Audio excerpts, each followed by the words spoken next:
Noah's fifth boundary was about consistency. Noah didn't want the first four boundaries to leave Tate confused or wondering whether they were temporary. He wasn't trying to send mixed signals or manipulate Tate into chasing him. If Noah was going to change the nature of their relationship, then every part of his behavior had to reinforce the same message. The message was simple. They were buddies. Nothing more. Noah wasn't going to say one thing while behaving another way. His words, his actions, and his priorities would all point in the same direction. That meant Noah had to change too. Not because there was anything wrong with who he was, but because he had outgrown the version of himself that depended so completely on Tate's presence. For years, Tate had been the center of Noah's emotional world. If Tate was happy, Noah was happy. If Tate was upset, Noah felt responsible for fixing it. Noah's identity had become intertwined with Tate's in ways that no longer felt healthy. That version of Noah had to stay behind. He wanted to become more independent, more mature, and more confident in his own identity. He wanted Tate to see that the frightened little boy who had relied on him for nearly everything was growing into a young man capable of standing on his own. Noah also wanted to discover who he was outside of Tate's influence. He wanted to experiment with new hairstyles instead of wearing whatever style Tate happened to wear first. He wanted to develop his own sense of fashion instead of defaulting to the familiar Gap clothing and quietly following Tate's lead. He wanted to expand his vocabulary, develop new interests, and become someone shaped by his own experiences rather than by 14 years of shared habits. Most of all, Noah wanted a life that reflected more than one relationship. He planned to decorate his side of the dorm room with photographs of his new friends, pictures that reminded him his world had grown larger than one person. He would include a photograph of Mark as well, not to provoke Tate or make him jealous, but because Mark represented something important. Mark represented Noah's decision to build relationships outside the small world he and Tate had created together. Those photographs would quietly communicate something Noah had struggled to say out loud. Tate was no longer the entire center of Noah's life. He was still important, he was still Noah's oldest buddy, but he was no longer Noah's only source of companionship, support, or belonging. That was the life Noah intended to build from now on, and every boundary he set would reinforce that same message with kindness, consistency, and respect. The final boundary was perhaps the hardest for Noah to accept. His life would no longer revolve around Tate. He would no longer organize his emotional, physical, or social life around keeping Tate comfortable. He would pursue genuine, healthy friendships without feeling guilty for doing so. He would spend time with other people without apologizing. He would build a support system that didn't begin and end with one person. And if Tate responded with jealousy or resentment, Noah wouldn't silently absorb it the way he always had. He would call it out. He would remind Tate that Noah was free to build healthy friendships and that being someone's buddy did not entitle them to exclusive access to another person's time, attention, or affection. For the first time in 14 years, Noah wasn't trying to change Tate. He was simply deciding how he was willing to be treated. In the end, it didn't really matter whether Tate was jealous of Mark's physical presence in Noah's life. That question no longer deserved Noah's energy. Noah had wanted to share his first sexual experience with Mark because, for the first time, someone had openly wanted him in a way Tate never had. Growing up had taught Noah something difficult but necessary. Wanting something didn't mean life would unfold that way. He had spent years wishing Tate would define their relationship, but wishes were not reality. Reality was built on choices. And Tate had made his. Tate was straight, or at least he had never given Noah any reason to believe otherwise. Noah wasn't any less gay simply because the boy he had fallen in love with didn't return those feelings in the way Noah had once hoped. That wasn't a reflection of Noah's worth. It simply meant they wanted different things.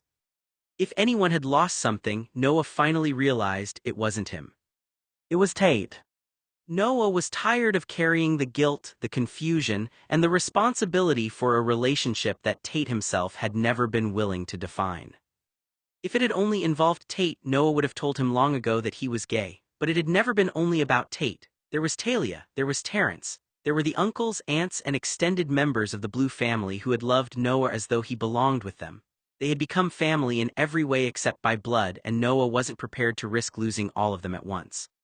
But one thing was changing. Tate was no longer going to be Noah's emotional priority. He would become one important friend among many. No one could erase the 14 years of history they shared. No one could replace the childhood they had grown up together. That history would always make Tate significant. But significance no longer meant priority. During his first month at Brown, Noah had begun meeting people who were kind, genuine, and eager to know him for who he was rather than who he had always been.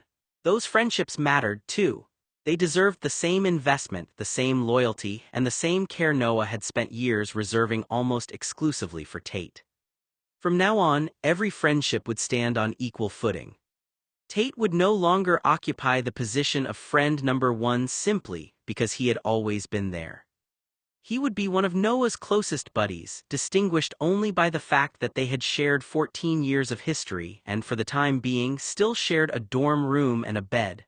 Beyond that, Noah would no longer treat Tate as though his feelings automatically outweighed everyone else's. Noah intended for his behavior to reflect that change consistently. He would divide his time more evenly. He would invest in new friendships. He would stop rearranging his life to keep Tate comfortable. If Tate became jealous, angry, or hurt by those changes, Noah wouldn't ignore those feelings, nor would he punish Tate for having them. They could talk about them honestly, as two friends should. But the conversation would not change the boundaries. Noah had spent too many years waiting for Tate to change.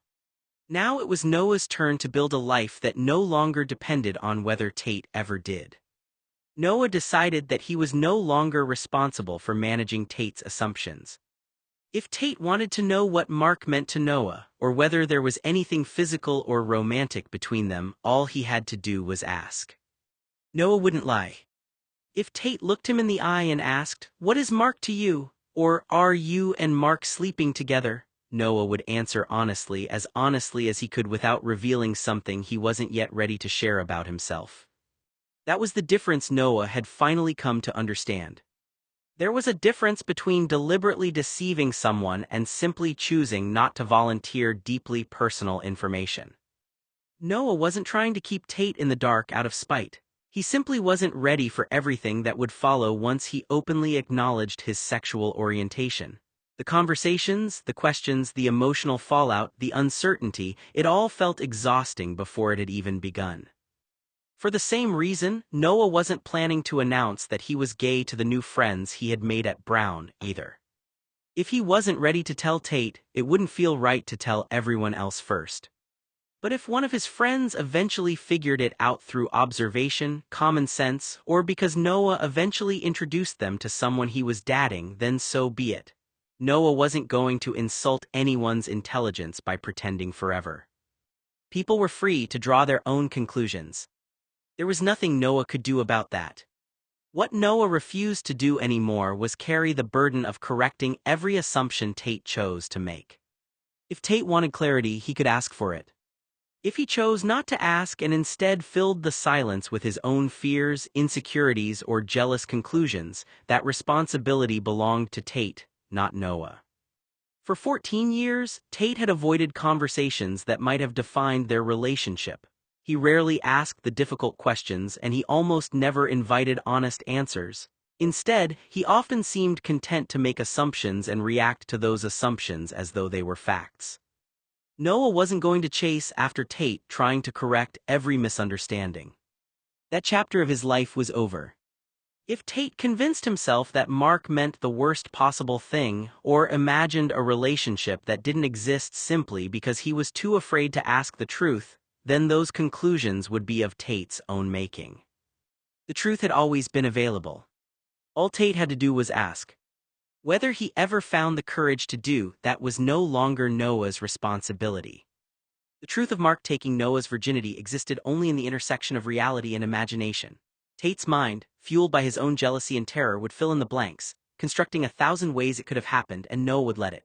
That was the brilliance, the cruelty, and the dark perfection of it all. Tate would be haunted forever by the thing that Noah could never give, and by the one person he loathed most controlling the one moment Tate had always feared losing. Noah spent a long time thinking about how to communicate the changes he was making without turning them into a dramatic confrontation. He didn't want to punish Tate. He didn't want revenge. He wasn't trying to make Tate jealous. He simply wanted his actions to match the new boundaries he had established for himself. Eventually, Noah realized that Mark's red jacket represented something much larger than a borrowed piece of clothing. It had become a symbol. Not of romance. Not even of Mark himself. It symbolized the fact that Noah's world had grown beyond Tate. For years, Noah had worn clothes Tate had given him or borrowed things that had once belonged to Tate. They had become little reminders of the life they shared, habits that had developed naturally over 14 years together. Noah would never forget how generous Tate had been or how often he had quietly taken care of him. Those gestures had meant more than Tate probably realized. But Noah was no longer a little boy whose entire identity revolved around one person. He wanted to wear his own clothes. He wanted to borrow a jacket from another friend without wondering whether Tate would approve. He wanted the freedom to accept kindness from other people without feeling as though he was betraying Tate. The red jacket reminded Noah of that decision every time he slipped it over his shoulders. It wasn't really about Mark. It represented independence. It represented the fact that Noah now had other friendships, other sources of support, and other people whose kindness mattered to him. The jacket quietly communicated something Noah had struggled to put into words. My life no longer begins and ends with you. If seeing Noah wear another friend's jacket stirred jealousy in Tate, then that jealousy would become another conversation about boundaries. Noah would listen. He would acknowledge Tate's feelings. But he would not surrender the boundary simply because Tate found it uncomfortable. Borrowing a jacket from another friend wasn't a betrayal. Accepting kindness from someone besides Tate wasn't disloyalty. Living a life that included more than one meaningful friendship wasn't something Noah needed permission to do. The red jacket was simply an outward reminder of an inward decision. For the first time in 14 years, Noah was no longer organizing his life around making Tate feel secure. He was organizing it around becoming his own person. If Tate noticed the change, that was okay. In many ways, Noah hoped he would. Not because Noah wanted to hurt him, but because he wanted Tate to understand that Noah's life had expanded. Tate was still an important part of it, but he was no longer the person around whom everything else revolved. That wasn't rejection. It was growth. Could I have your red jacket? I asked, my voice soft, almost hesitant. Mark smiled, that easy, knowing smile that made everything feel like a secret between just the two of us. You've always liked that jacket, he said. Sure, I replied, taking it from him. It's yours. Every time you look at it, remember me. Oh, I suspect everyone will notice it, Mark said with a glint in his eye, clearly enjoying the tiny act of defiance. I nodded, thinking about Tate, especially Tate. He would notice. He would feel it immediately. He always knew. Somehow, no matter how careful or subtle, Tate could tell exactly who I cared for, or at least who he thought I belonged to. And now, with this jacket draped over my shoulders, it was a small, bold signal of Noah's autonomy and refusal to allow Tate control over his life. Not just to anyone, but to him. A quiet, unspoken message that even when I was with someone else, someone Tate despised, there were pieces of me that no one could ever hide. I pulled the jacket tighter around me, feeling Mark's warmth just a little longer, feeling the thrill that came with knowing Tate's mind would immediately start turning, imagining, questioning. And in that instant, the jacket was more than just clothing. It was proof, a symbol, a tiny rebellion, and a reminder that sometimes what you give away, someone else carries in their mind far more powerfully than you could ever imagine. I thought to myself, Tate's betrayal of Tina was in your face, blatant, impossible to ignore. Everyone saw it, everyone whispered about it, everyone knew exactly what he'd done. There was no hiding it, no softening the edges. The way he had flaunted it, the way he had thought he could get away with it. It burned, but my jacket would be different. Quiet, subtle, almost invisible to anyone who didn't know to look for it. And yet for those who did notice, it would speak louder than any scream. Every thread, every crease, every time it brushed against my shoulder, it would carry a message. I existed on my own terms, untouchable in ways Tate would never understand. I pictured Tate's mind if he ever realized. The way it would twist and spiral, how he would obsess over it endlessly, try to parse the meaning, chase ghosts that weren't there. He would be furious, powerless, fixating on something so small and invisible to anyone else. That subtlety was the genius of it. My autonomous decisions wouldn't be messy or obvious like Tina's exposure, loud and crude. It would be elegant, surgical, deliberate, a quiet blade under the surface. Every time I wore it, every time someone glanced at the red fabric, it would be a whisper only I would know, a reminder of the one thing Tate couldn't have, the one thing he couldn't control. The thrill of it shivered through me. Unlike the blatant betrayal with Tina, which had been loud, messy, and public, this was invisible armor, a secret weapon, our shared triumph hidden in plain sight. He had taken so much from us from the space we had once occupied together, but this subtlety was ours. It was untouchable, unassailable, and entirely satisfying. I imagined the tightness in his chest if he ever caught even a hint, how he'd imagine meanings and connections that weren't there, and how impotent he'd feel knowing he could never fully penetrate it. The thought of it, the quiet power it gave me, made the revenge feel magnificent, satisfying in a way loud, messy payback could never be. It was intimate, it was private, and it was perfect. Mark's red coat wasn't just a piece of clothing, it was psychological warfare, a quiet, cutting reminder of Tate's childish, possessive antics. Nobody else would ever understand what it meant, and that was the brilliance of it. Only Tate with his obsessive awareness would see it, recognize it, and spiral. I had worn it the day I met Mark in the cinema, and even then the weight of its significance had sunk deep into the unspoken tension of the room.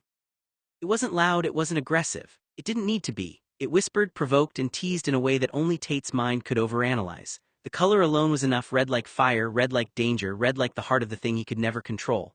Every time it brushed across my shoulder or caught the light, it carried a private message that only he could read. You are powerless over this, and you never will be.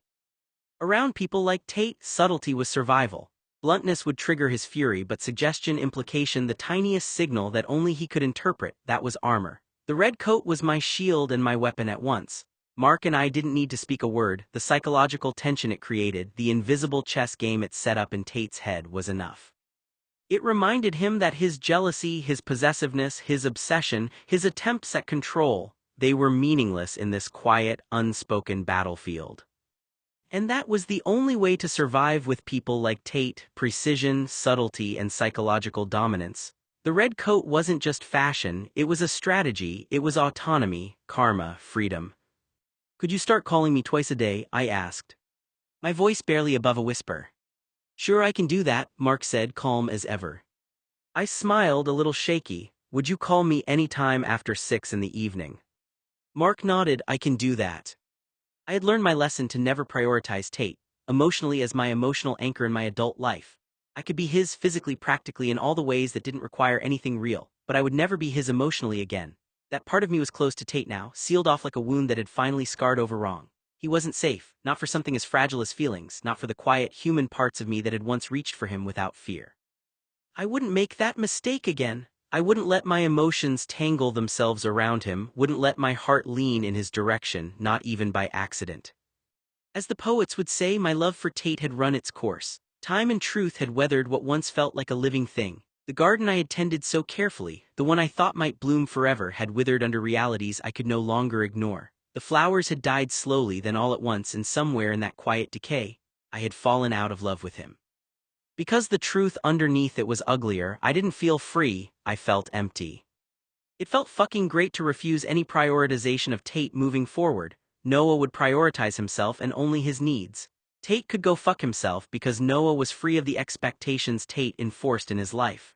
There was a sharp, almost dizzying relief in deciding I was done, in cutting him out of the softest parts of me like something infected. I was going to take everything I had ever poured into him, all that attention, all that care, all that quiet devotion, and give it back to myself. Every ounce of love I had wasted would finally have somewhere safe to land.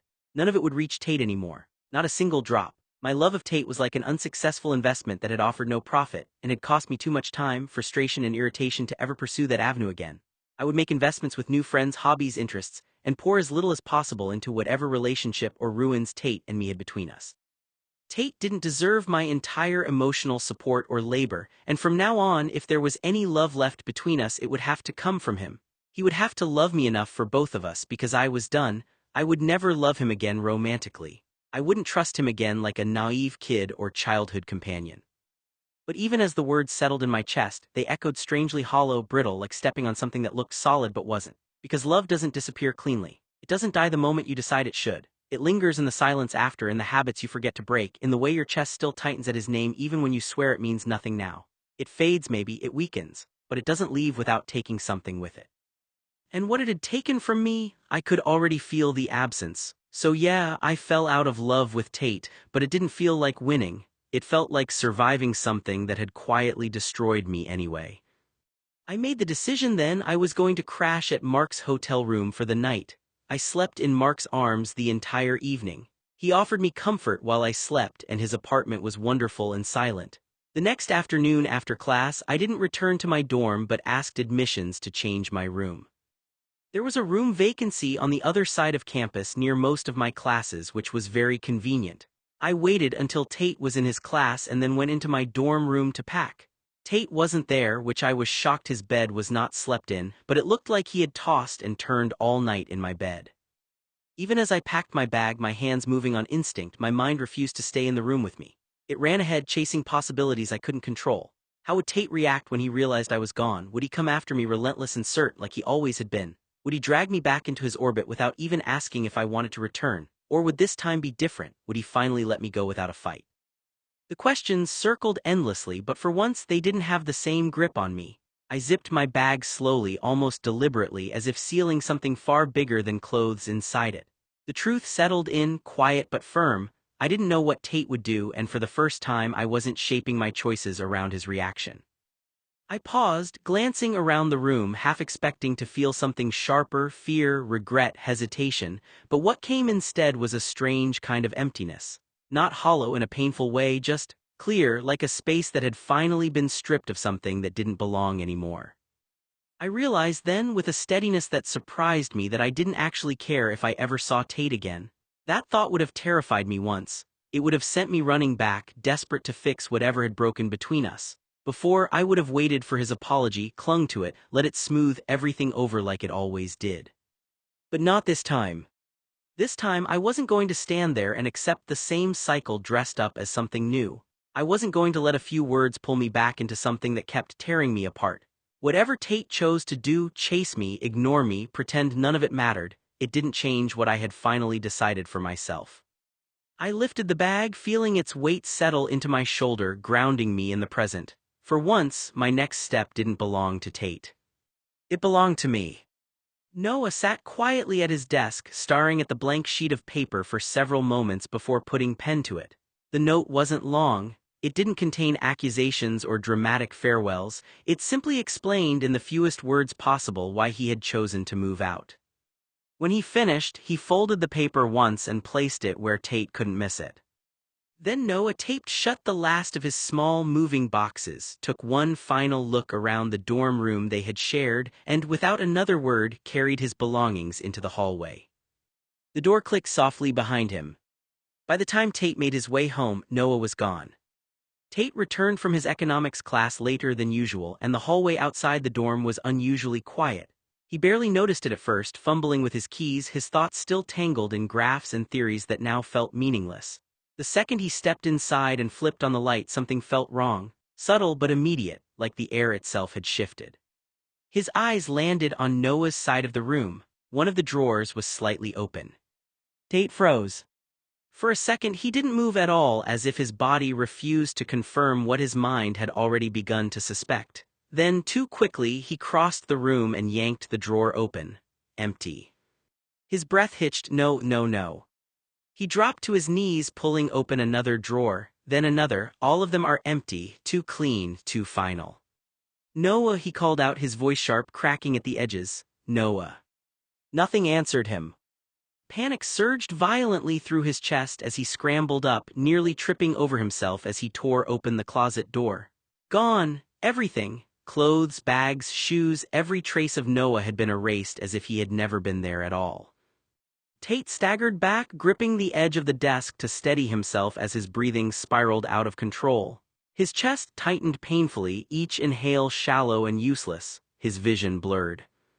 After checking the empty drawers and finding Noah's side of the room stripped bare, Tate's eyes landed on a folded note taped to the small refrigerator he had brought into the dorm on their very first day. His pulse quickened. He pulled the note free, unfolded it, and immediately recognized Noah's handwriting. Dear Tate, I'm moving out for the next month. I'll be switching dorms for a while. I'm sure you'll have other people to pass the time with or share your bed. There are plenty of girls who like you, and you won't have to spend your nights alone. After a month, I'll decide whether I want to come back to this dorm or what my next step will be. I don't think we're good for each other anymore, whatever we were. If after this month I decide I want to, maybe we can try being friends. Or maybe we simply learn to exist around each other. You need to decide whether your pursuit of me is because you're lonely, because you're scared of being alone, or because I'm actually someone you want in your life, not just someone who keeps you from having to sit with yourself. Because I can't be the answer to that uncertainty anymore. That's something we can talk about later. But whatever relationship we've had for the last 14 years is over. I wish you all the luck in the world. I'm sorry if my leaving hurts you or affects your grades. Sincerely, Noah. No, Tate cried. Noah wouldn't just leave, not again, he muttered, shaking his head, packing now, running his hands through his hair. Not without telling me. But the room said otherwise. Noah had left, again, and this time it felt different, too quiet, too complete. It's my fault, Tate whispered, his voice breaking as he pressed the heels of his hands into his eyes. I pushed him, I always pushed too far. The panic didn't ease, it built, tightening around his ribs until he couldn't stand still anymore. Within minutes he was out the door. The admissions building was nearly empty when Tate arrived, his pulse still racing, his thoughts spiraling faster than he could contain them. He pushed through the doors and went straight to the front counter. I need a forwarding address, he said, breathless, urgent. No, he moved out today, I need to know where he went. The woman behind the desk barely looked up. I'm sorry, that information is confidential. What? Tate leaned forward, gripping the counter. No, you don't understand, I have to find him, he just left, he's not okay. I'm sorry, she repeated, firmer now, I can't give out that information. Tate stared at her, disbelief flickering into frustration, then into something sharper. There has to be someone who can. Not tonight. But Tate didn't leave, he couldn't. Hours passed. By the time the evening staff began to cycle in, the building had grown even quieter. Tate sat in one of the chairs near the entrance, leg bouncing restlessly, eyes fixed on the front desk like it was the only thing tethering him to any kind of control. 6 hours he waited, 6 hours of imagining Noah gone for good, 6 hours of worst-case scenarios clawing through his mind. When the night administrative officer finally arrived, a young blonde woman looking a little tired as she settled behind the desk, Tate stood almost immediately and approached, forcing himself to move more slowly this time. Hey, he said, softer now, his voice controlled but strained. Long shift. She glanced up, surprised, then gave a small smile. Just started, actually. Lucky you, he replied, attempting a faint smile. I've been here most of the day. Her expression shifted, curiosity mixing with concern, waiting on something. Someone, Tate said, or information about someone, he exhaled shakily, running a hand through his hair. He left, didn't say anything, just gone, and I think he's not coming back this time. That's rough, she said quietly. Yeah, Tate let out a hollow laugh. Rough doesn't really cover it. There was a pause, something heavier settling between them. I asked earlier, he continued, lowering his voice. They said the address is confidential, I get that, I do, but I don't have anyone else to ask. She hesitated, glancing at her computer. We're really not supposed to give that out. I know, Tate said quickly. I'm not asking you to break rules for nothing. He met her eyes, something raw breaking through. I just need to know where he is, I need to fix this before it's too late, I keep thinking. What if he's already decided he's done with me? What if this time he doesn't look back? Her expression softened. You think you pushed him that far? Tate swallowed hard. I don't think, I know, I always do. I say too much, I take too much, and then I act as if I can just apologize and reset everything. But what if he's done resetting? What if he's finally realized I'm the problem? She studied him for a moment. You must really care about him. Tate let out a quiet, unsteady breath. He's everything to me, or he was, and I think I just lost him for good. Another pause stretched between them, heavier this time. If I even consider helping, she said carefully, lowering her voice, you need to promise you're not going to make things worse. No showing up angry, no forcing anything. I won't, Tate said immediately. I just need to talk to him, that's it. If he wants me gone after that, I'll go. She searched his face, weighing the risk. Okay, she said finally, turning slightly toward her computer. Give me a minute. As she began typing, Tate stood there, hands trembling at his sides, his chest still tight with panic. For the first time in hours, there was the smallest crack of hope. But it was fragile, because one thought still echoed louder than anything else in his mind. What if I'm already too late? Tate had always been a charmer when he needed to be, and tonight he needed to be more than that. He needed a miracle. The building wasn't hard to find once he had the address, but getting inside was another problem. He lingered just long enough to catch someone coming down the hallway, a sophomore distracted, easy enough to talk to. A quick smile, a few carefully chosen words, and suddenly Tate was being waved in as if he belonged there. Once inside, his pulse refused to settle. Every step down the hallway felt heavier, louder, like he was seconds away from being stopped, turned around, and told he didn't belong. But no one came, no one noticed. He found Noah's door, locked. Of course it was locked. "Please," Tate muttered under his breath, glancing once over his shoulder. His hands were already shaking as he pulled out his wallet, sliding the edge of his credit card into the frame. It took a few tries, too many, but desperation made him stubborn. Finally, with a soft click, the door gave. He slipped inside quickly, closing it behind him as quietly as possible. The room was dim, lit only by a faint spill of light from the window, and there, on the bed, was Noah. Tate stopped moving. For a moment, everything in him went completely still, like his body had forgotten how to function. Noah was there, not gone, not vanished into some unreachable place. Just there, curled slightly under the blanket, breathing slow and steady as if none of this chaos existed. A shaky breath left Tate's lungs, almost a soundless break. "You're here," he whispered, smiling more to himself than anything else. The panic that had been clawing at him for hours didn't disappear, but it shifted, morphing into something tighter, more fragile. Relief tangled with fear, because now that he'd found him, a new thought took hold. What if he wakes up and tells me to leave? Tate swallowed hard, stepping closer, his eyes tracing over Noah like he needed to memorize him to make sure he was real. He looked so calm, untouched by the storm Tate had been drowning in. "He left me," Tate thought, his chest tightening again. He packed everything up and walked away. The realization hit differently now, standing here. It wasn't just panic anymore, it was a consequence. Slowly, almost hesitantly, Tate began to undress, his movements quiet, careful, like any sudden sound might shatter the moment. He wasn't thinking clearly, not in any structured way. He just knew one thing: distance felt unbearable. He needed to be close, needed to feel that Noah was still there. Tate and Noah never slept apart. Tate had always been absolute about it. They didn't sleep alone. Not when things were good, not when things were tense, not when words had been sharp enough to draw blood without ever raising a voice. Noah could be furious, distant, silent in that way that made the room feel colder, but Tate still knew the pattern between them.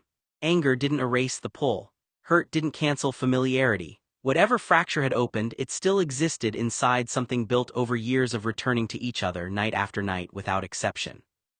Even now, even here, Tate could feel it, the contradiction in Noah's absence and presence at once. The anger was real, so was the care underneath it. So was the history that didn't vanish just because someone packed a box. And Tate knew, with a certainty that unsettled him more than it reassured him, that even if Noah was furious enough to leave a dorm room, part of him would still notice if Tate wasn't there at night. That was the rule they had never written down, and the one neither of them had ever broken.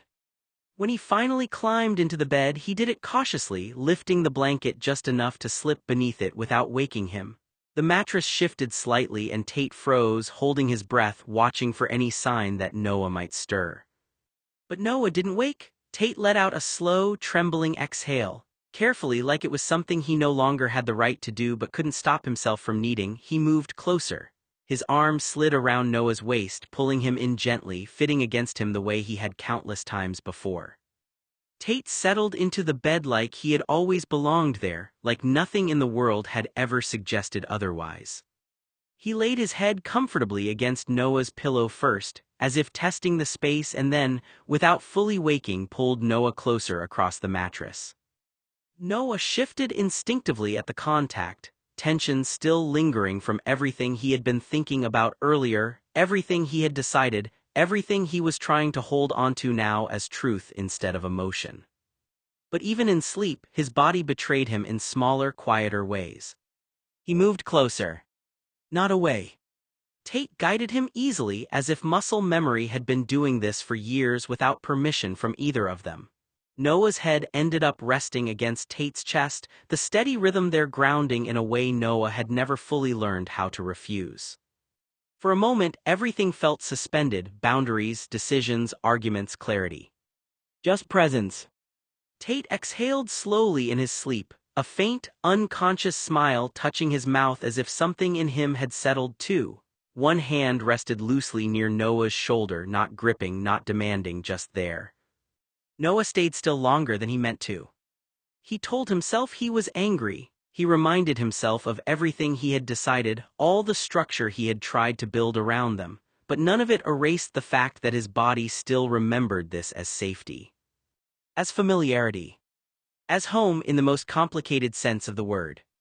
And in the quiet between them, where neither of them was fully awake enough to argue with truth or feeling, Noah let himself remain there just a moment longer than he planned. Not because it changed anything, but because, for now, it didn't have to. He's still here, but the thought didn't comfort him the way it should have, because another followed immediately after, for now. Tate tightened his hold slightly, fear creeping back in. What if he leaves again? What if this is the last time I get this close? His mind spiraled, each thought sharper than the last. What if he's already done with me? What if I don't get another chance to fix this? I'll fix it, he whispered quietly against the back of Noah's shoulder, his voice barely there. I don't care what it takes, I'll fix it. He pressed his face lightly against him, eyes open now, staring into the dark like sleep was impossible. For the first time, Tate wasn't thinking about proximity, winning, or pulling Noah back into place. He was thinking about losing him, and that terrified him more than anything he had ever felt before. Tate woke up about 15 minutes before Noah usually stirred for his first class, his body still tight with tension from a night that hadn't felt safe for even a second. For a moment he stayed still, listening to the quiet rhythm of Noah's breathing beneath him, the rise and fall of his chest grounding him in a way nothing else could. The dark room felt impossibly heavy, and for the first time all night, Tate allowed himself to breathe a little more evenly. He's still here.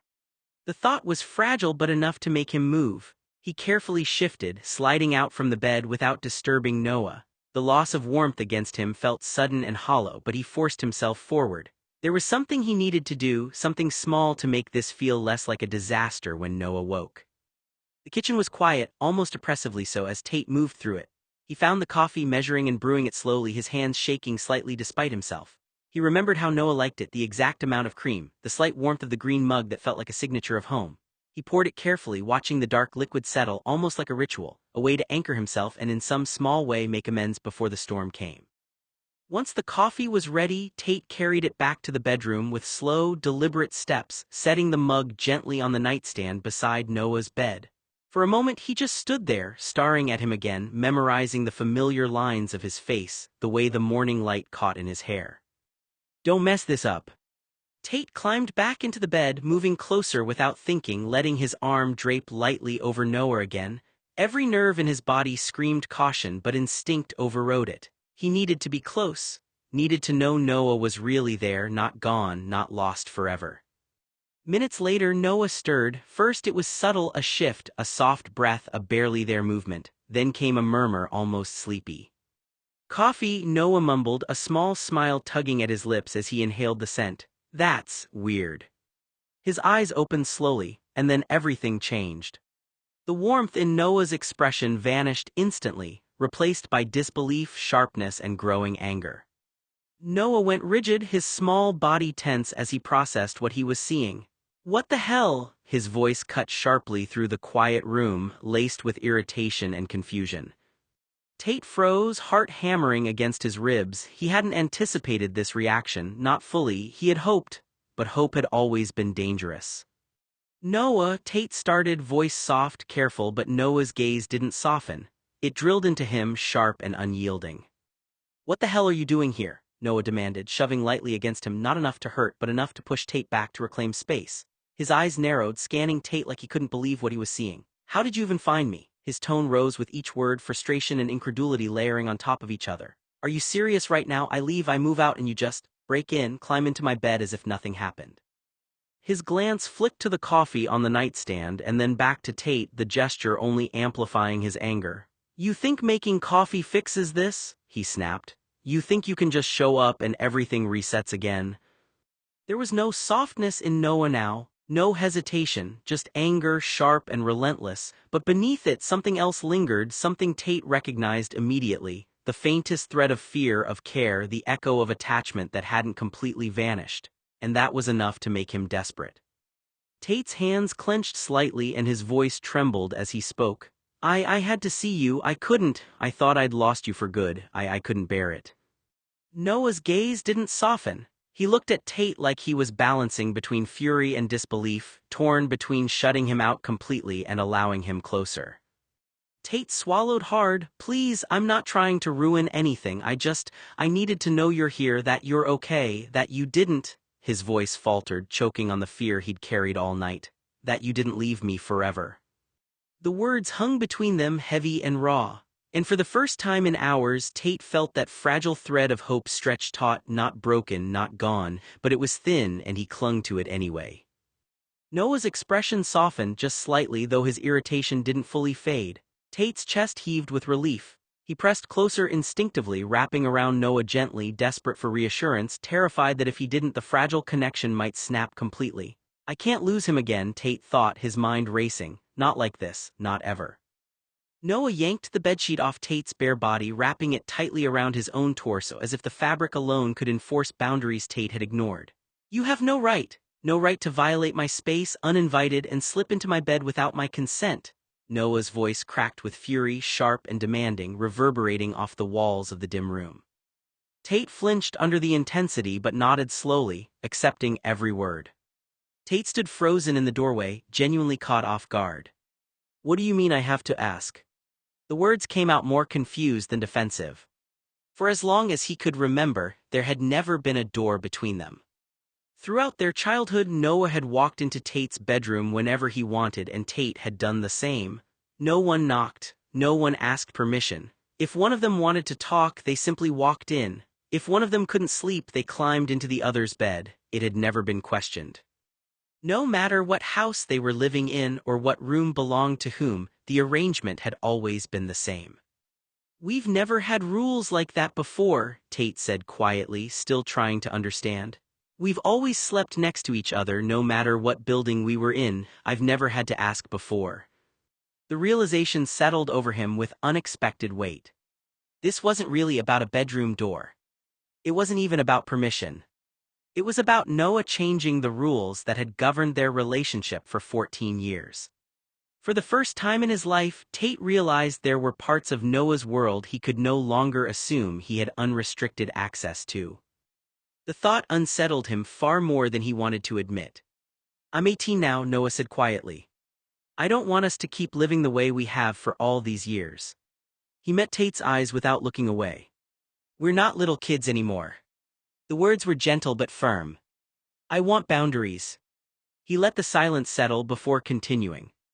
I want us to be friends, just friends, not buddies, not soulmates, not the love of your life, just friends. Tate stared at him, unable to interrupt. I've made a few friends since I came to Brown, Noah continued. Spending time with them made me realize something. The way you and I have always lived together isn't how most friendships work. I don't think it's healthy for me anymore. Noah folded his arms across his chest, not out of anger but to steady himself. I still care about you, I always will. 14 years doesn't disappear overnight, but I need our relationship to change. I need privacy, I need my own space. I need the freedom to build other friendships without feeling guilty, and I need you to respect those friendships the same way I'll respect yours. He paused before adding the part that mattered most.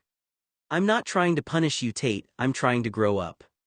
I don't want either of us depending on the other the way we always have. I want us to be two friends who choose to spend time together, not two people who feel like they can't function unless the other one is in the room. Noah's expression softened. I hope you'll still be one of my closest friends, but I don't want either of us treating the other like we're the center of each other's world anymore. I know I'm clingy and possessive, Tate whispered, his voice raw. I'm not a stranger, Noah, I want to be next to you always. His eyes searched Noah's, desperate for a trace of understanding, any sign that the distance between them could be bridged. I know what I did back in the old dorm, Tate continued, his tone trembling. With Tina, it was unforgivable, cruel and malicious. I wasn't thinking clearly, I was emotional, reckless, and I acted out. I regret it. I was so immature, so childish, and I never want to do that again, I'm sorry. He swallowed, the weight of his confession pressing hard on his chest. I know, sorry doesn't fix it, I know I don't get to just show up and expect things to be okay, I had to see you, I needed to tell you the truth even if it hurts. Noah's gaze softened fractionally, the anger still there but tempered now by something quieter, a recognition of Tate's vulnerability, a painful honesty that had somehow pierced through the hurt. Tate held his breath, unsure if the words would be enough, terrified that he'd already lost his chance. I'll never do anything like that again, Tate whispered. I swear, Noah, I can't stand the thought of being apart from you. Noah's eyes blazed, his hands clutching the bedsheet tightly as he leaned back against the headboard, trembling with frustration and hurt.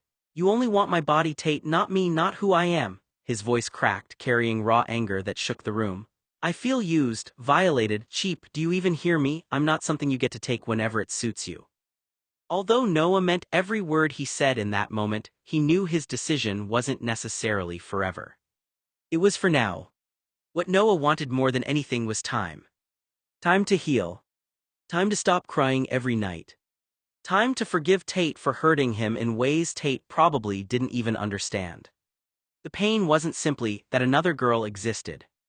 It was everything surrounding it. For years, Tate had expected unlimited access to Noah's time, attention, and presence. Whenever Tate wanted Noah, Noah was simply there. It had become such a constant that Tate rarely seemed to consider whether Noah had needs of his own, plans of his own, or moments when he wanted to be unavailable. That was what hurt. Noah didn't want to feel like something that could be picked up whenever it was convenient and quietly set back down when it wasn't. He wanted to feel like a person whose time and emotions mattered just as much as anyone else's. For once, Noah needed Tate to experience what it felt like when Noah wasn't immediately accessible. Not because Noah wanted revenge. Not because he wanted to make Tate suffer. But because Noah needed Tate to understand that access to another person wasn't automatic, friendship wasn't ownership, closeness wasn't entitlement. Sometimes people needed space. Sometimes they needed distance to recover from being hurt. And that distance wasn't a punishment, it was protection. Right now, Noah didn't feel emotionally safe enough to return to the relationship exactly as it had been. Every conversation reopened the wound. Every familiar routine reminded him of everything that had gone unspoken between them. Until that pain eased, Noah needed boundaries. He needed Tate to accept that Noah might not always be available, that he might choose to spend time with other people, or that he might need an evening alone without explaining himself. Maybe after enough time had passed, Noah would feel ready to let Tate back into his life the way a healthy friend should be. But Tate would have to meet Noah there. Not by demanding access to him, but by respecting the space Noah needed to heal. Only then could Noah begin to feel safe enough to rebuild their friendship on different terms. Tate flinched, the words striking him like a physical blow. His chest tightened, stomach twisting painfully. No, that's not true, I've never. He opened his mouth to speak, but Noah wasn't finished. Leave me alone, Noah's voice rose, the fury threatening to tip into tears. Call Tina if you get cold at night, go away, I'm a human being with feelings, Tate, I have needs, and I'm tired of sleeping with you next to me, I'm sick of you. Tate's heart seemed to stop. The word tired hit harder than any slap could have. He opened his mouth again, stammering, but Noah cut him off before he could form a single sentence. You don't get it, I am not a convenience. I'm not something to soothe your loneliness. You think because I let you in once, twice, that I exist for you to lean on whenever you want comfort. I am not an object, Tate, I am a person, and I want to be respected. Tate's mind scrambled. I do respect him, I do care, I can't stop myself from needing him. His hands curled into fists at his sides, nails digging into his palms as if grounding himself would make his guilt and fear manageable. But it wasn't enough. He could feel Noah's anger like a physical weight pressing down, suffocating and relentless. Noah leaned forward suddenly, jabbing a finger at him. If I want comfort and respect, Tate, I'll go to Mark's bed, not yours, not with you, because I deserve someone who sees me, really sees me, not just wants me when it's convenient for them. Tate froze, his stomach dropping like lead. Mark's bed. The words ignited a surge of jealousy he hadn't expected. His chest tightened painfully, not just with fear of losing Noah but with the sharp sting of imagining him lying with Mark instead of him. His mind raced, picturing the other boy the way Noah might seek solace there, the comfort and safety he had always imagined sharing with Tate alone. No, I can't let him go to Mark's bed. Tate's chest ached with a mixture of panic, heartbreak, and possessive envy. He felt crushed. He's really done with me, he hates me, and the thoughts spiraled, dizzying and awful. I've lost him, I've destroyed him, I can feel it. And now he might find someone else will get what I can't give him right now. I didn't mean, Tate stammered, his voice splintering with raw ache, but Noah cut him off with a vicious wave, eyes flashing daggers. No, don't even try to explain, don't even speak to me right now, I need space. I need you to understand that I am not yours to take whenever you feel like it. I am me, Tate, and you need to learn that before I can ever trust you again. Tate sank back against the edge of the bed, his body trembling. His mind raced through every misstep, every selfish action, every moment he had allowed his desire to override Noah's comfort. I've been so blind, so careless, I've hurt him so badly, and now he might look for comfort somewhere else. He watched Noah's chest heave with wild, uneven breaths, exhaustion tamming the blaze in his glare, and Tate felt a shattering pain deep inside, a hopeless fracture that bled regret. Noah's fury seared him, rightful and unyielding. I crushed him, I broke him, maybe shattered him for good. Tate wanted to reach out to pull him close to beg for forgiveness, but he stayed frozen, paralyzed by guilt, fear, and the unbearable sting of jealousy. Every instinct screamed to fix this, to make it right, but the reality of Noah's words pressed him down. He couldn't, not yet. He had to face the full weight of what he'd done, the devastation he had caused, and the possibility that Noah might never forgive him. For the first time, Tate truly understood the extent of his own selfishness, and the cruel, twisting fear that Noah might find solace somewhere he couldn't reach, in Mark's bed, in Mark's arms. His chest ached, his throat tightened, and he swallowed hard, feeling utterly, hopelessly crushed. Tate sniffled, his chest tightening as he tried to hold back the trembling in his voice. You have needs, Noah. What needs? Why? Didn't you say I wasn't meeting your needs? How long have you suffered in silence? His words were barely a whisper, thick with guilt, desperation, and the ache of realizing how blind he'd been all these years. Noah snorted sharply, a sound full of bitter disbelief. 10 years, Tate, 10 years, he said, each word clipped, precise and painful. Your needs were always met, every single one, and my needs don't matter. The weight of that confession slammed into Tate like a tidal wave. His throat tightened, tears threatening to spill, and he swallowed hard, his mind spinning. 10 years, and I never even noticed. I've been selfish for 10 years, and he suffered in silence because of me. He wanted to speak, to apologize, to make it right somehow, but the words felt hollow even in his own ears. All he could do was watch, crushed, as Noah's anger and hurt radiated across the room, and for the first time Tate fully understood the depth of the damage he had caused. I've taken everything from him, everything, and I didn't even see it until now. Noah's anger boiled over, his hands tightening into fists as he leaned forward, voice rising, sharp and dangerous, like he wanted to strike Tate with the full force of his hurt. Mark meets my needs, he yelled, each word thudding like a punch in Tate's chest. You can't, you're too immature, selfish, and entitled to even notice anything besides what you want. Tate flinched, swallowing hard, his stomach twisting painfully. His mind raced, trying to find something to say to defend himself, but the words caught in his throat. He could feel the sting of Noah's truth striking him over and over. You take, Noah continued, shaking with fury. You take and offer me nothing. Everyone in town, everyone in your life, I share space with all of them, and yet I'm just one of many faces who feed your ego. If you could regulate your own body heat, I'd be history. You have someone for every itch under the sun. Tate's heart dropped into a pit, every word cutting him deeper than he could have imagined. He's right. I am selfish. I've always been selfish. The realization spread like fire through his chest, scorching and humiliating. I've taken him for granted. Every single time I thought I was close to him, I was only thinking of myself. When I want emotional connection, Noah pressed on, his voice trembling with both rage and hurt, I go to Mark. He isn't selfish, he isn't entitled, he actually sees me, he actually gives me what I need.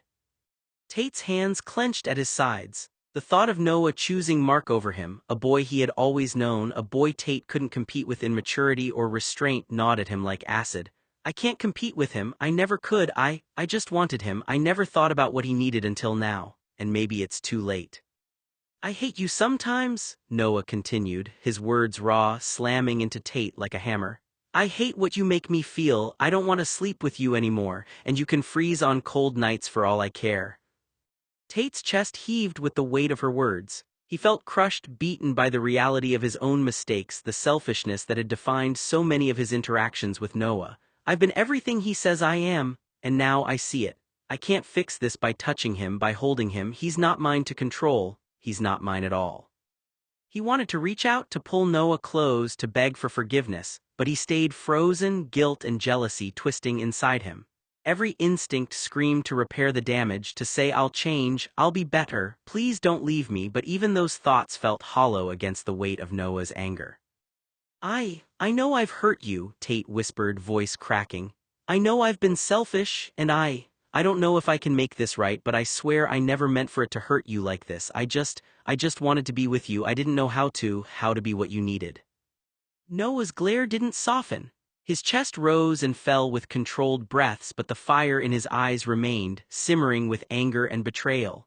Tate could feel it cutting into him, carving away at the part of him that had always assumed proximity was enough, that closeness meant love.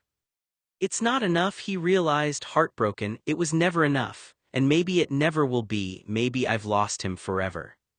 Tate's lips pressed into a thin line, his body trembling not just with guilt but with the sheer intensity of watching Noah, the person he loved most in the world, reject him so completely.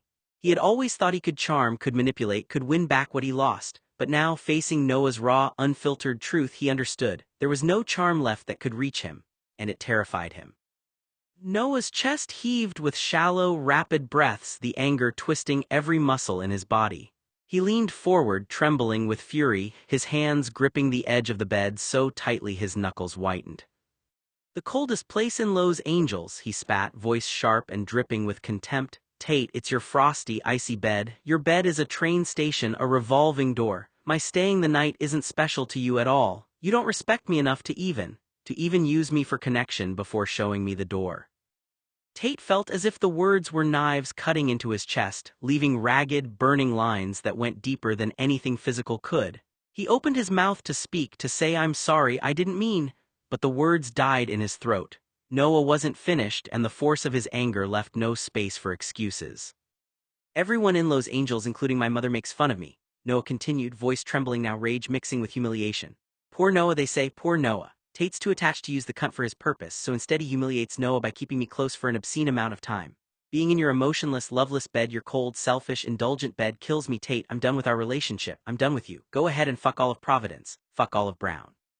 Because your bed now has a vacancy on it, I'm gone, good riddance.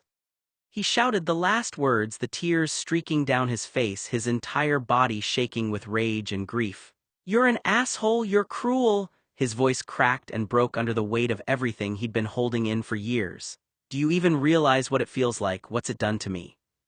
Tate could only stare, frozen, the weight of Noah's fury pressing down on him like a physical force. Every word felt like a hammer hitting the fragile part of his chest where hope and love had lived. I've destroyed him, I've ruined him, I've been cruel without even knowing it. His hands hung limp at his sides, nails biting into his palms in a desperate attempt to ground himself, to hold onto some small fragment of control. I didn't mean Noah, please, Tate whispered, voice breaking, the first tears forming in his eyes. I didn't realize, I never wanted to hurt you like this, You just what? Noah cut him off, voice jagged and venomous. I'm gone, Tate, I can't deal with you, not like this. I've given you everything, and what do I get? Rejection, indifference, and being humiliated in the only place I should feel safe. Tate sank to the edge of the bed, head in his hands, chest heaving, trembling as he tried to absorb the full scope of what Noah was saying. I wanted him, I thought I loved him, I thought being near him was enough, but it was never enough. I've been selfish and cruel the whole time. I don't know what to do, he whispered, voice cracking under the weight of helplessness. I'm so sorry, Noah, I know I don't deserve you, I know I never did, but I can't just let you go like this, I can't. Noah's sobs were loud now, shaking his entire body, a storm of rage and grief that Tate felt in his chest like a wave ready to drown him. Tate tried to reach for him, to wrap his arms around him, but even the smallest movement seemed wrong, invasive, or dangerous.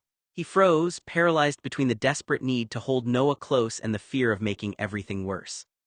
I've lost him, Tate thought, every nerve screaming with anguish. I've lost him and it's all my fault. I've destroyed the one thing I've ever cared about and he's crying because of me, because I'm selfish and cruel, and I can't even fix it. Tears streamed down Tate's face as he whispered again, voice small and broken, "Noah, please, I'll do anything, I'll change, I'll be better, I swear, I can't bear losing you." But Noah shook his head violently, backing away, his own tears soaking the bedsheet. "You've had 14 years, Tate, 14 years to figure it out, you never did, I'm done with you, and if you can't even see that, then there's nothing left between us." Tate's chest tightened, the sound of Noah's words like chains around his ribs. "There's nothing left, I've ruined him, I've ruined us, and he's right, I deserve this, and I still can't let him go."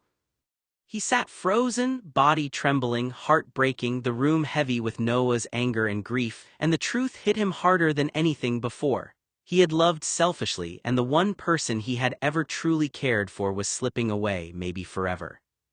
Noah turned his back to Tate, his shoulders trembling, hot tears streaking down his cheeks. His voice broke, raw and quivering, carrying years of frustration and hurt. "I don't love you anymore, leave me alone." Each word landed with painful weight, a hammer striking the fragile hope Tate had clung to. "You have a dozen people in your phone contacts who can spend the night with you, who can show you love. You don't need me, I can't satisfy you, I'm nothing but a convenient bed warmer." Noah's fists clenched at the edge of the bed, nails digging into the fabric as if to anchor himself against the rage and grief coursing through him. "You are poison, Tate, Chernobyl." Tate froze, his mind reeling. The words echoed in his head, and for the first time he saw the truth in Noah's fury. He could feel the tightness in his chest, the sharp panic of realizing how deeply he had hurt the person he cared for most. He wanted to speak, to apologize, to explain, but nothing could form. The room seemed to tilt around him, the space closing in as the weight of Noah's words pressed him to the floor. Then almost reflexively Tate pulled out his phone, trembling. "Delete my contacts," he whispered, voice low and urgent, the desperation behind the words making them almost pleading. The device responded in its calm, mechanical voice, "Contacts deleted." Tate stared at the blank screen for a moment, mind spinning. Empty, everything's gone. Noah's head snapped back, eyes wide, lips parting in disbelief as he processed what had just happened. "Wait, what did you just do?" His voice cracked, a mixture of horror, confusion, and fear. You destroyed it, your phone, your contacts, your numbers, everything, the people you've been with, all of your lovers, gone. Are you out of your mind?" Tate's hands shook violently. He opened the window with fumbling urgency, gripping the edge as if the cold air could steady him. Without hesitation, he smashed the phone against the nightstand. Pieces of the expensive, private device scattered across the wood with a violent crash, shards glinting in the dim light. Before Noah could react, Tate grabbed the largest fragments and hurled them out the window. The glass and metal disappeared into the darkness below, a chaotic shower that felt almost symbolic, his life, his connections shattered and thrown away in a single moment of despair. Noah staggered back, trembling, his eyes wide with shock and disbelief. "Tate, are you insane? Your phone, that was expensive, private, irreplaceable, and your contacts, your lover's numbers gone, everything you've ever, how could you?" His voice rose, raw and jagged, trembling with disbelief. "Do you even understand what you've just done? You've destroyed all of that, for what?" Tate's chest heaved, body trembling, the adrenaline and guilt coursing through him like fire. I can't." His voice broke completely, tears streaming down his face as he sank to the edge of the bed. "I can't have him leave, I can't stand the thought of him leaving, I wanted to start over, just us." Noah's face twisted with a mix of anger, fear, and disbelief. "You call that starting over?" he hissed, his voice shaking. "You've thrown away everything, you've erased every single person you've ever connected with, all your lovers, your life, and you think this proves anything? It proves you're insane, you've just proved how dangerous and selfish you are." Tate's mind spun in chaotic loops. "I've destroyed everything I've ever had, just to keep him close, and now I've ruined myself too." His body shook with the magnitude of his impulsive act, the magnitude of what he had just done, and the crushing realization that Noah's anger wasn't going anywhere. Noah's shock and fear were mirrored in his own chest, and for the first time Tate felt completely exposed, utterly naked in his desperation, selfishness, and guilt. Noah's voice dropped slightly, though the fury never left it, dripping with disbelief and hurt. I can't even look at you right now. You've destroyed your life for what? For me? Tate, you've gone completely insane. This isn't love, this is madness, and I don't know if I can ever forgive you for this." Tate slowly shook his head. "I don't want any of them." His voice was quiet but unwavering. I don't want lovers, I don't want private contacts. If those relationships make you feel hurt, make you feel unhappy, or make you feel like you're somehow less than you are, then I don't want them. Noah's eyebrows drew together. That wasn't the response he had expected. He had prepared himself for excuses, for defensiveness, for Tate to insist he had done nothing wrong. Instead, Tate sounded as though he were trying to erase those people from his life entirely. Tate swallowed hard before continuing. Sure, they've changed every few weeks, sometimes every few days, none of them ever meant anything worth holding on to. He looked directly at Noah. But you do. Noah's heart lurched despite everything he had promised himself. No. He couldn't let one sentence undo an entire month of healing. He forced himself to stay quiet. Tate drew a slow breath. If they're calling me, I won't answer anymore. I've already blocked them. I'll ghost them if I have to. As far as I'm concerned, they don't exist anymore. Noah stared at him in disbelief. Tate. His voice was barely above a whisper. You don't have to do that. Tate continued before Noah could say anything else. I can't stop people from trying to contact me, Noah. I don't control that, but I do control whether I respond. So I won't. For me, that's over. I'd rather lose every one of those meaningless connections than keep doing something that leaves you feeling hurt. Noah looked away. Part of him wanted to believe every word. Another part, the part that had spent 14 years waiting for clarity, refused to trust promises that contradicted years of behavior. He folded his arms across his chest, taking a slow breath before speaking. You're missing the point. Tate frowned. This isn't about those people anymore. Noah's voice remained calm, though his eyes glistened. If you wake up tomorrow and decide you want to unblock every one of them, that's your choice. He paused. I don't want you changing your life because you're afraid of losing me. Tate's expression fell. I want you to make decisions because they're right for you. Noah met his gaze. I've spent years hoping you'd define what we are, years hoping your actions and your words would finally match. His throat tightened. I can't build my future on another promise. Silence settled between them. Noah could see that Tate meant every word he had just said. That was what made it so difficult. For the first time, Tate was offering to change. But Noah had already spent a month teaching himself to stop waiting for changes. He wasn't angry anymore. He was simply exhausted. I appreciate what you're saying, Noah said softly. I really do. But I need time. He shook his head. I need to know that whatever changes you make, you're making them because that's who you want to be, not because you're terrified I'm finally learning how to live without you. For the first time since the conversation began, Tate had no answer. And Noah wasn't sure whether that silence hurt more than anything Tate had said. Tate slowly shook his head.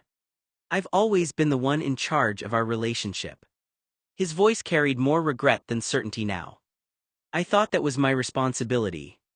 He looked down at his hands before continuing.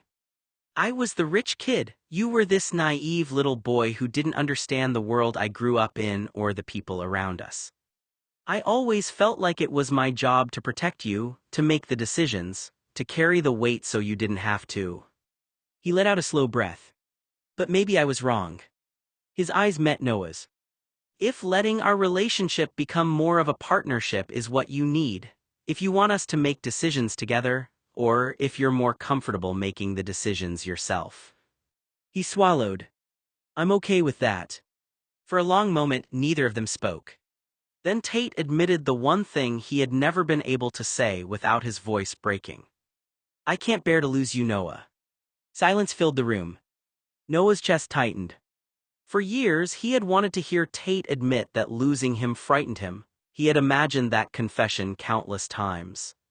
Instead of bringing relief, it only made him sad. He believed Tate. That was the hardest part. Noah didn't doubt Tate's fear.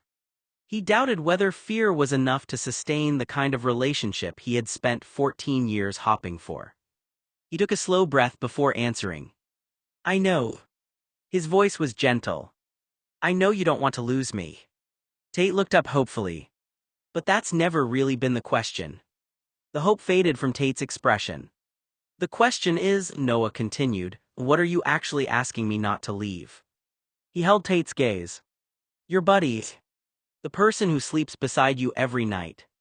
The person who makes you feel safe. Your best friend. Noah's voice trembled. Or the person you actually want to build a life with. Tate opened his mouth. Nothing came out.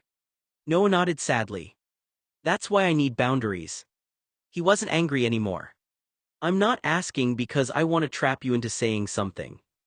I'm asking because I can't keep living in a relationship where even you don't seem to know what you're asking me to stay for. He took another breath. You say you can't bear to lose me. A faint melancholy smile crossed Noah's face. I believe you. But believing that doesn't answer the question I've been asking for 14 years. The room fell silent once again. For the first time, Tate realized that simply telling Noah he didn't want to lose him was no longer enough. Noah needed clarity. And Tate still didn't know how to give it. I'll make an effort, Tate said quietly, his voice unsteady. If you want me to meet your friends, I'll meet them. If you need more space, I'll give it to you. He took a shaky breath. Just don't leave. The room fell silent. Tate opened his mouth again, but the next words caught in his throat. He looked away, swallowing hard as though saying them hurt more than anything else he had admitted. I'll even. He stopped. His chest rose and fell with a slow, uneven breath. I'll let you.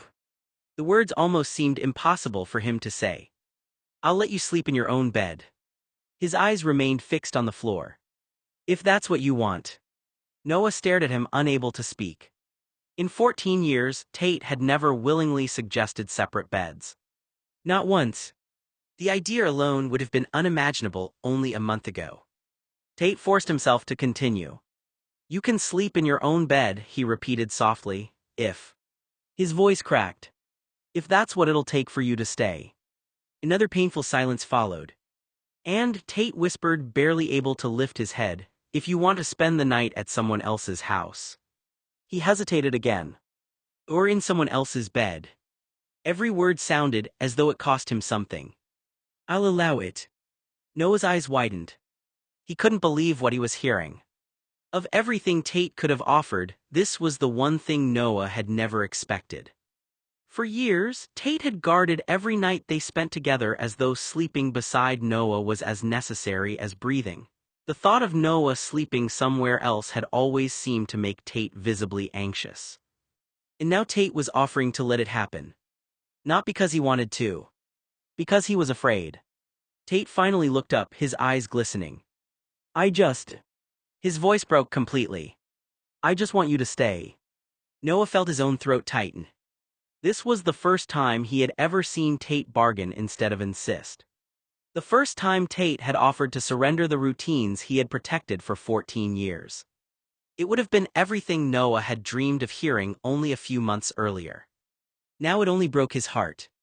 Because Noah could see that Tate was willing to give up the rituals.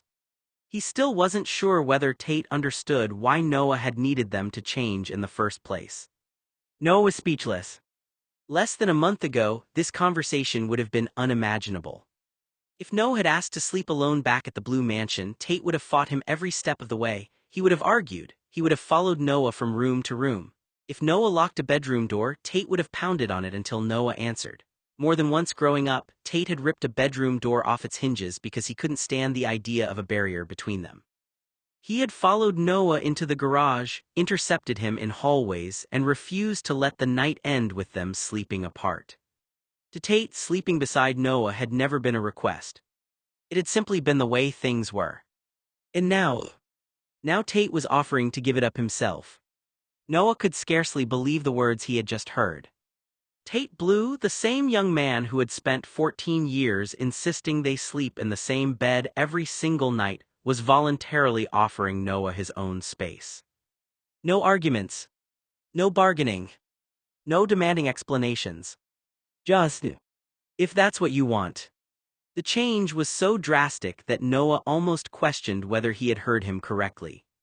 He searched Tate's face for some sign that this was another attempt to negotiate, another way of delaying the inevitable. Instead, he found fear. Real fear. Not the fear of losing an argument. Not the fear of losing control. The fear of losing Noah. For a moment, Noah's carefully constructed boundaries wavered. This was all he had wanted for years, that Tate would finally respect his choices instead of fighting them. Yet hearing Tate surrender so completely didn't feel like victory. It felt heartbreaking. Because Noah realized that Tate wasn't offering Noah his own bed because he suddenly wanted separate rooms. He was offering it because, in his mind, sleeping apart was less painful than losing Noah altogether. Noah's eyes stung. He hadn't expected Tate to change this quickly. He hadn't expected him to give up the one routine he had defended more fiercely than any other. And that was what hurt the most. If Tate had been capable of saying these words all along, Noah couldn't help wondering why it had taken reaching the brink of losing each other for them to finally be spoken. Tate slowly shook his head, tears gathering in his eyes. "I'll do anything." His voice trembled. "You don't have to stay in our dorm if you don't want to." He took a shaky breath. "You don't even have to live with me." For a moment, he couldn't bring himself to look at Noah. His words caught in his throat. "I just need you to be nearby." Noah remained perfectly still. "I don't need all of your time," Tate continued. "I don't even need most of it." He forced himself to meet Noah's eyes. "I just need some." His voice was barely above a whisper. "It doesn't have to be exclusive anymore." The word sounded almost impossible for him to say. "If you want to bring your new friends with you, that's okay." He swallowed. "I'll get to know them. If you want me to spend time with you and your friends instead of having you all to myself." A sad smile crossed his face. "That's okay too." Another tear escaped before he wiped it away. "I don't want to control you." He shook his head. "I don't want to own you. I don't want to possess you." His shoulders slumped as though years of certainty had finally fallen away. "I don't think you're mine." He paused for what felt like forever. His voice broke completely. "I just love being around you." The confession hung in the silence. "I love you." Noah felt the words strike him like a wave. For 14 years he had imagined hearing them. He had pictured this moment so many times that it had become almost mythical in his mind. Yet now that it had finally happened, nothing felt simple. His heart ached. Not because he doubted Tate's sincerity. He didn't. He believed Tate completely. What he didn't know was what those words meant. Did Tate mean "I love you" the way lifelong friends sometimes did? Did he mean it the way family did? Or was it the confession Noah had spent years waiting to hear? Noah realized with heartbreaking irony that even now, he still didn't know. A tear rolled down Noah's cheek. "I believe that you love me," he whispered. "I've never really doubted that." He smiled sadly. "I've only ever wondered what you meant when you said it." Neither of them spoke. For the first time in years, both young men understood the same painful truth. Love by itself wasn't the problem. Understanding what that love meant had always been. "I don't accept your apology."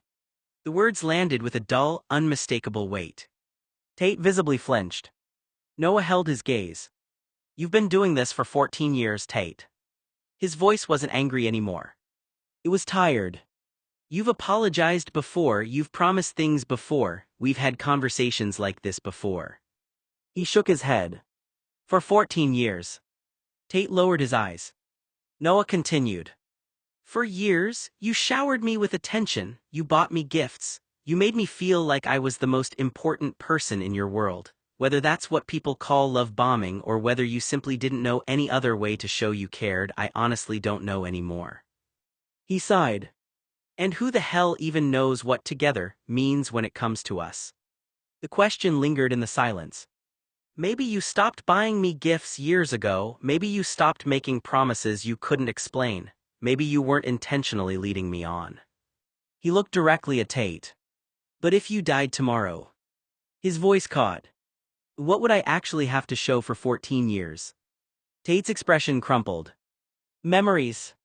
Noah shook his head. "Happy memories are important. But I want more than memories. I want equality. I want mutual respect.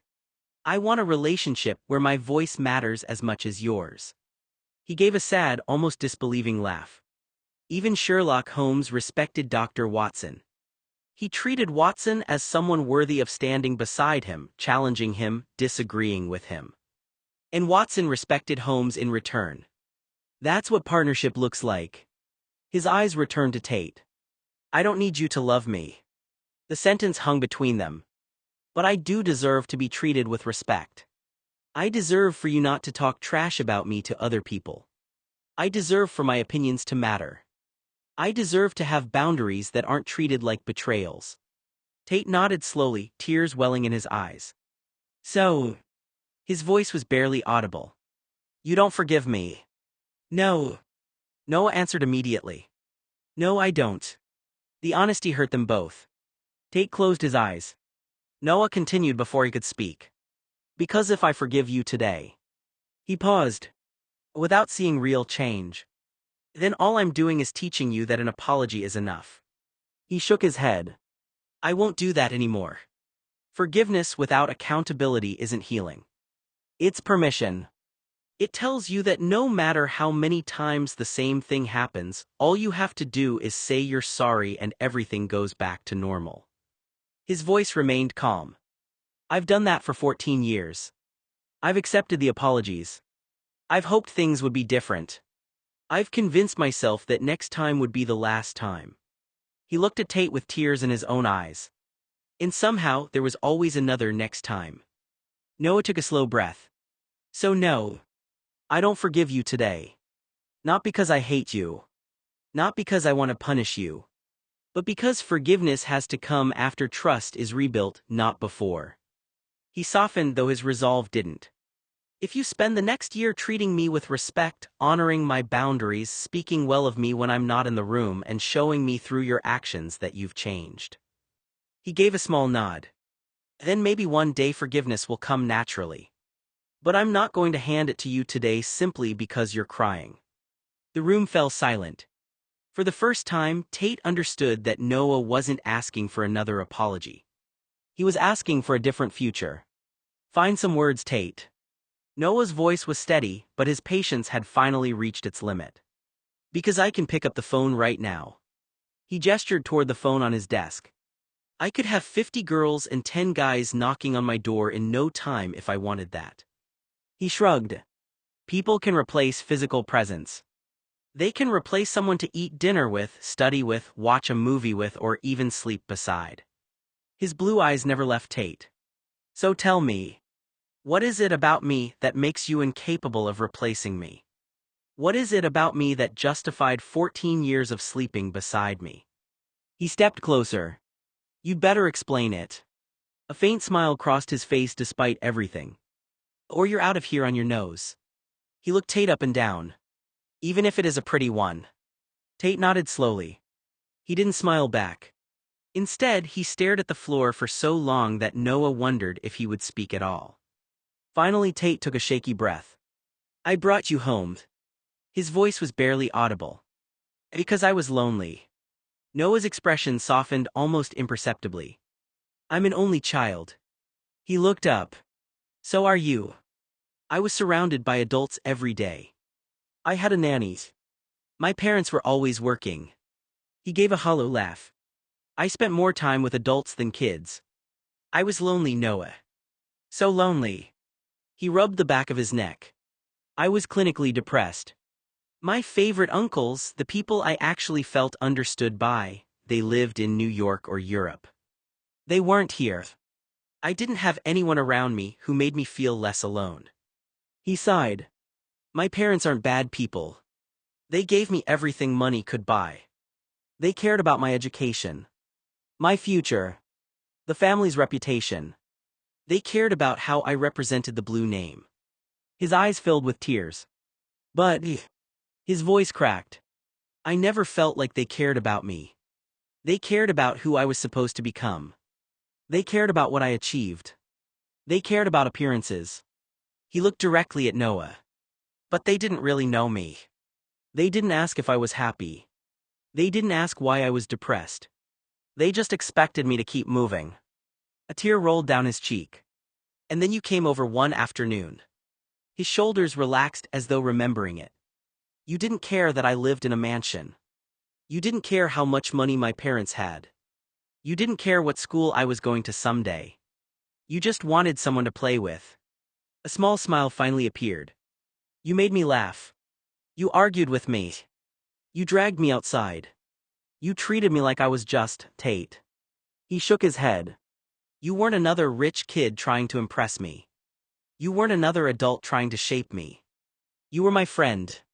His voice became almost inaudible. You were the first person who made me feel like I wasn't alone. He met Noah's eyes. That's why it had to be you. It was never because I thought nobody else existed. It was because nobody else ever made me feel the way you did. He swallowed. When I slept beside you. He searched for the words Noah had demanded. I wasn't trying to own you. I wasn't trying to possess you. I was trying to hold on to the one place in my life where I never felt lonely. The room fell silent. For the first time, Tate hadn't answered Noah with a joke, an apology, or another promise. He had answered with the frightened little boy he had been all along. I've only emotionally connected with one other person in my life besides you, Noah, Tate said quietly. His voice was calm, but there was an unfamiliar fragility beneath it. I don't attach to people. He gave a small defeated shrug. Maybe it's because I grew up rich and I've spent my whole life wondering whether people wanted me, or wanted what I could give them. He looked toward the floor. Maybe I'm just an introverted person. I don't trust people. I push people away whenever conversations become too personal. I hate being vulnerable. I'm not very communicative because, he searched for the words, when you're surrounded by people who don't really understand you or they're too busy living the life of a socialite to notice you're struggling, you eventually stop trying. He laughed once without humor. What's the point? His eyes grew distant. My mom loved me. I know she loved me. But she never emotionally connected with me. She hugged me. She took care of me. She worried about my grades. But we never really knew each other. He swallowed. And maybe. He hesitated. Maybe I resent people. The admission sounded almost foreign to him. I know they always chose something over me. My parents chose work. My relatives chose their own lives. Even my favorite uncle Joey. Tate's voice faltered. He chose his relationship.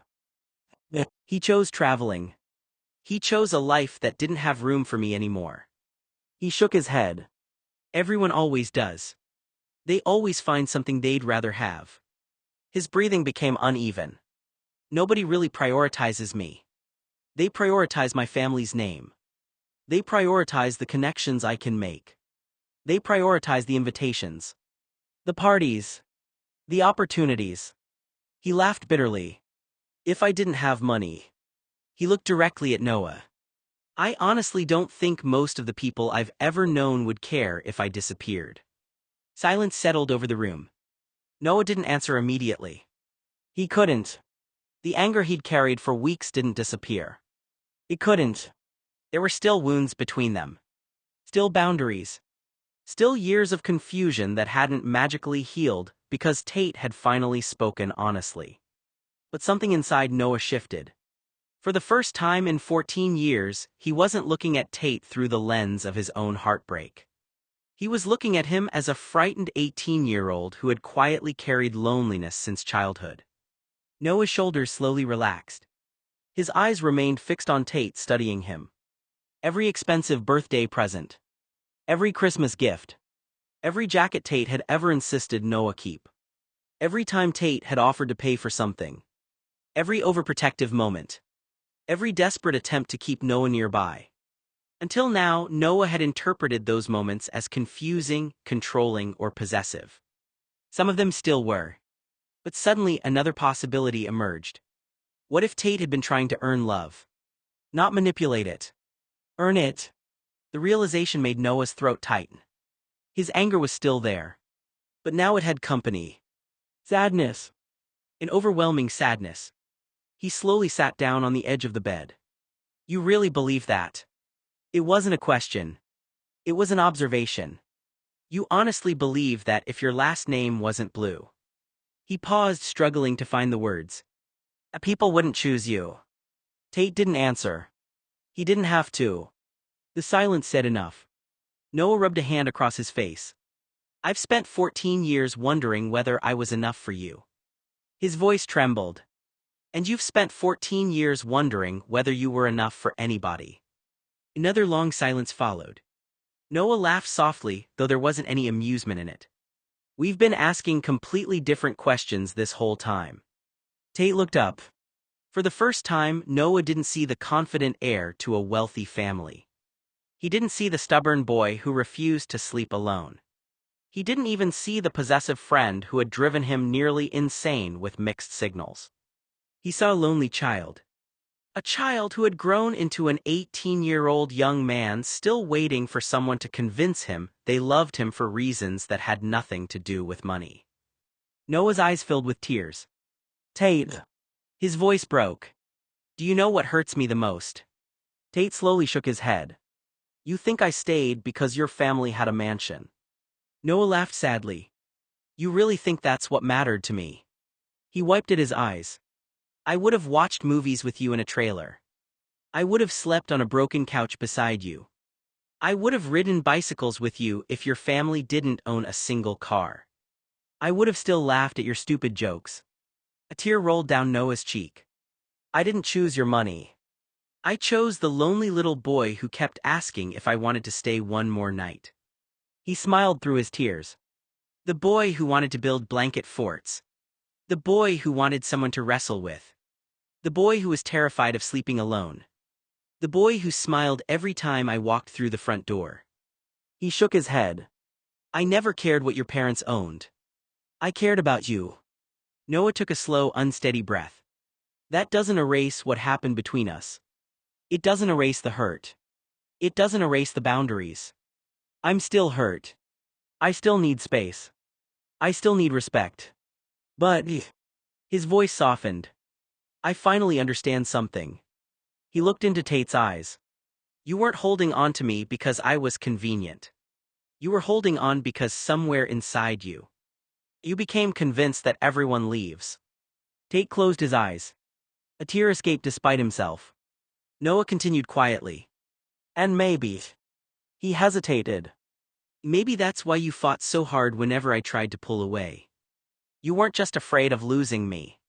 You were reliving every other person you believed had already left. The room became perfectly still. Neither of them spoke. For the first time, Noah wasn't trying to solve Tate. He simply understood him a little better. Understanding didn't erase the damage, but it transformed the anger into something quieter. Into grief. Grief for the lonely little boys they had both once been, each believing the other held the answer to a loneliness neither of them had ever learned to name. Tate lowered his head. I don't prioritize people anymore. His voice was barely above a whisper. I used to. He gave a hollow laugh. And they've always made me regret it. Noah remained silent, watching him carefully. I've called people my friend before. I've trusted them. I've let them get close. And eventually they either wanted something from me, or they left. He swallowed. The people who have hurt me the most have always been the people I trusted the most. His fingers tightened together. The people I slept beside. The people I believed would stay. He looked down at the floor. I was closest to Uncle Joey. A sad smile crossed his face before disappearing. I adored him. He wrestled with me. He listened to me. I honestly believed he'd always be there. His voice cracked. And then he stopped writing. He stopped calling. He got busy living his own life. I'm not angry at him. I understand people grow up. They fall in love. They travel. They build families. He sighed. But to a little kid, it felt like everyone else. It felt like I'd been left behind. Noah's expression softened despite himself. The image of a lonely little Tate waiting by the telephone for a call that never came lodged itself in Noah's mind. It hurt to imagine because he knew exactly what it felt like to wait for someone you loved to choose you. Tate continued. So after a while, I stopped defining relationships. Noah frowned. Every time I gave someone a title. Best friend. The most important person in my life. People either left or started acting like they own me. So I stopped using labels. It felt safer. I could keep people close without making promises I was afraid would disappear. He looked into Noah's eyes. I know that hurt you. I know it confused you. I'm sorry. Noah slowly looked away. I believe you, he admitted quietly. And that almost makes it worse. Tate blinked. Noah laughed sadly. Because now I understand why you did it. He rubbed at his eyes. But understanding it doesn't erase what it did to me. Tate nodded. I know. He took another breath. And I'm especially sorry if I ever made you think I kept you around because you were convenient. Or because I just wanted someone to keep me warm at night. A faint, embarrassed smile crossed Tate's face. I actually liked curling up around you. I liked falling asleep knowing you were there. It wasn't about convenience. It was about you. Noah closed his eyes. Those words were everything he had wanted to hear for years. And somehow, they still weren't enough. Tate hesitated before speaking again. I did choose you. Noah looked back at him. Do you remember that enormous painting of you hanging over my bed? The one Uncle Tim hated. The one he said was disrespectful to members of my family who had died. Noah nodded. I remember. I commissioned that painting. Tate smiled faintly. I could have hung anything. My parents would have bought me anything, but I wanted one of you. He looked directly at Noah. Because every time I looked at it, I thought about you. I've never hung a painting like that because of another person since I was 15. Only you. The room became quiet. Noah searched Tate's face, trying to determine whether he believed him. He did. That wasn't the problem anymore. The problem was that the truth had arrived 14 years too late. A tear slid down Noah's cheek. You know, he whispered. I spent years thinking I wasn't enough. Tate's heart sank. I thought maybe if I were smarter. Or funnier. Or more attractive. Or more patient. Then one day you'd finally tell me what I was to you. He smiled through his tears. And all this time, you were terrified of defining us because you thought defining people meant losing them. Tate nodded almost imperceptibly. I was. Noah took a slow breath. I wish you had told me that when we were 14. Another tear escaped. Or 16. Or 18. I would have understood. His voice cracked. I might not have agreed with you. But I would have understood. He stepped closer. Instead of embracing Tate, Noah simply stood in front of him. Close enough to see the tears collecting in Tate's eyes. Far enough to maintain the boundary he had worked so hard to build. I don't think you're lying. His voice became quieter. For a moment he saw Tate standing in the doorway again, hesitating, apologizing, afraid to be hated. And Noah realized something he didn't want to fully name yet. It wasn't just that he felt like he wasn't enough for Tate. It was that no matter what either of them felt, he might never have been built in a way that could make this simple. Noah opened his eyes again. The room was still empty. And for the first time that night, he stopped trying to solve it. Not because he understood it, but because understanding it still didn't fix what it had already become.